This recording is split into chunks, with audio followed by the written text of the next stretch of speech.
Well, all right. The spray foam guys just finished up, so we're going to go in there and check out how they did. Just to give you an update, if you haven't seen the previous video, 2 weeks ago I had the shipping container spray foamed for insulation. So whenever they got done, I did a quick spot check and I found anywhere from a ½ inch to an inch on the roof of thickness. On the walls, it was around an inch, maybe a little bit, an inch and a quarter. I was concerned, so I contacted the company that I had contracted out to do the project, and I couldn't get a response back. So I went back, checked the video. The company that actually showed up and did it had a different name, so I called that number, and I was able to get a hold of that guy. So what it was is the insulation company was contracting out to a spray foam company to do the subcontract work. I got in touch with the Knowles guy. He was very helpful. Had a guy out within 2 days of me getting in touch with him. They did a good job, so I would recommend them to use them again, and I'll show you why as I'm going through here. I'm a small business myself. I've shipped things to the wrong houses. I've done mistakes on my end. And so I understand from a small business perspective that, hey, there's going to be mistakes, and this guy lived up to it, and he came back through, and he did a phenomenal job. So on the walls here, we're now all the way up to the 2x4s. So I've got good 2-inch coverage. I'll show you that. On the roof, like I said before, it was around a ½ inch. Now we're up to at a minimum 2 inches, even more in spots. So these guys did a great job. They once again went back through, scraped all the 2x4s. So now I still have a good spot so I can mount the plywood once that gets done.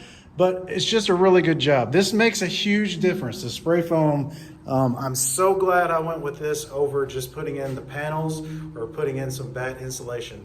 This thing stays at a good constant temperature. It is going to be really nice. And once I get it AC'd, it's going to be amazing.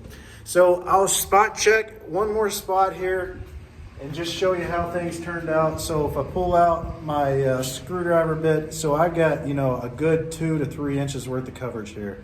So I'm very, very happy with this.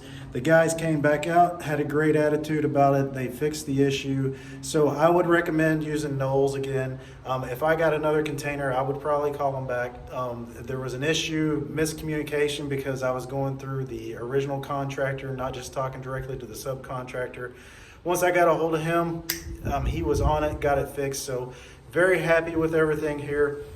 Next steps here, going to be electrical and then start putting in the paneling. So just very happy overall. Some things I learned out of this process was 1, don't pay until you've done an inspection. 2, go watch as many YouTube videos as you can and then figure out, once you get a project like this done, how are you going to inspect it to ensure that they've done what they need to do as far as the project goes.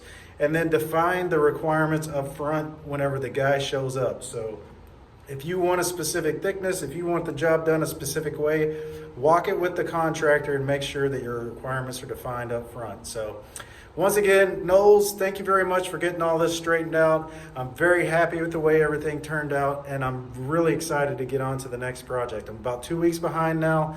I might not get another video out by next Tuesday, but I've got one in backup that I'm going to start working for another project. So anyway, I'll keep you guys updated with how we progress here, and then within the next 2 weeks, you'll see another video out on the shipping container. Thanks for watching.